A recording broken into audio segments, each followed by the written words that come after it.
आफादनि गिबि गाहाय नेहाथारि कनकेश्वर नार्जारी बिथांनि दिनै गोथार जोनोम सान 83थि गोथार जोनोम सानखौ दिनै जोङो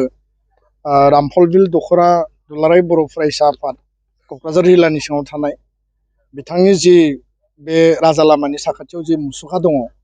बे गोथार मुसुखायाव जोङो मान बावनानै बिथांखौ जों गोसोखांदों। दिनैनि बे सानाव आङो कनकेश्वर नार्जारीनि सोरगोआरि जिउमानि आलो गोजोननि थाखाय आफा इसोरनि खाथियाव आं आर'ज गाबबाय। बिथाङा 1967 मायथाइनि 15 फेब्रुवारियाव जि समाव मिरु दुलाराय बर' फरायसा आफादखौ दाजेनदोंमोन बे समनि गिबि गाहाय नेहाथारि आरो बै समाव आफादगिरि महरै बानेश्वर बसुमतारीया बिबान मोनदोंमोन। दा बेखायनो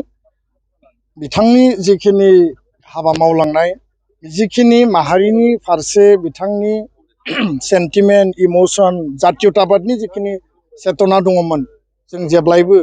बेखौ गोसोखांनांगोन आरो सासे गोख्रों लामा दिन्थिगिरि हिसाबै बै समाव बर' माहारिनि जि खैफोद आरो अलखद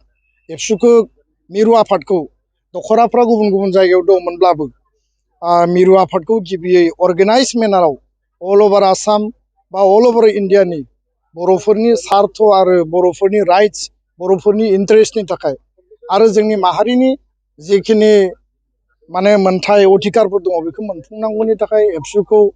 अर्गेनाइज मेनाराव दाजेननानै गिबि बिबान लागिरि हिसाबै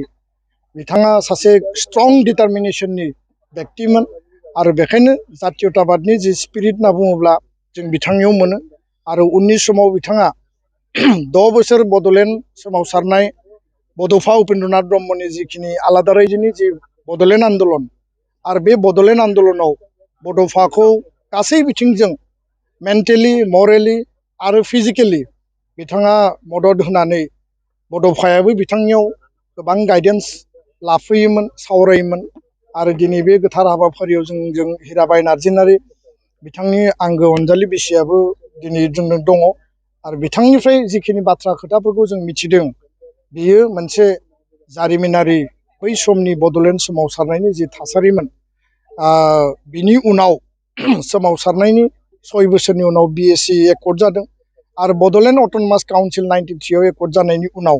उननि समाव बड'लेण्ड अट'नमास काउन्सिलनि चिफ एक्जिकिउटिभ मेम्बार गाहाय मावफुं सोद्रोमा हिसाबैबो बिथाङा बै सरकारखौ लिड खालामदोंमोन। दा दिनै गोलाव सम आरो 83थि बे जोनोम सानखौ खुंनो मोननाया जोंनि थाखायबो गोग्गाथावना मोनसे थासारि आरो जोंनि उद्देश्यआ बेनो जे जोंनि माहारिनि महान गेदेमा सुबुंफोरखौ जों जेब्लाबो गोसोखांनांगोन आरो बिथांमोननि जि होलांनाय जि आदर्श बे आदर्शखौ जोङो जेब्लाबो लामा हान्थिनानै हारिनि आद्रा थानाय जेंना जेंसि सिमांखौ जाफुंहोनांगौआ जोंनि गुबै थांखि होननानै आं सानो आरो खैफोद अलखद जि थासारि फैया मानो जोंखौ जाय जेरै गादबनो नागिरा मानो दुलाराय बर' फरायसा आफादा ओरैबायदि मोनसे सक्ति आरो सक्तिशालि आफाद सा सानजा भारताव मुलुगावनो